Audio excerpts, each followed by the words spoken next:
Look at this wild grass. There's little seeds inside of there.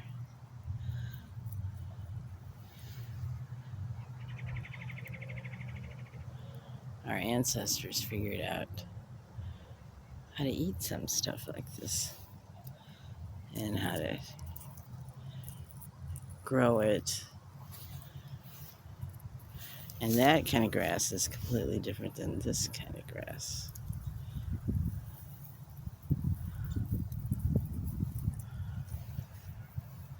I think it's beautiful. Blowing in the breeze. Yeah, it's really beautiful.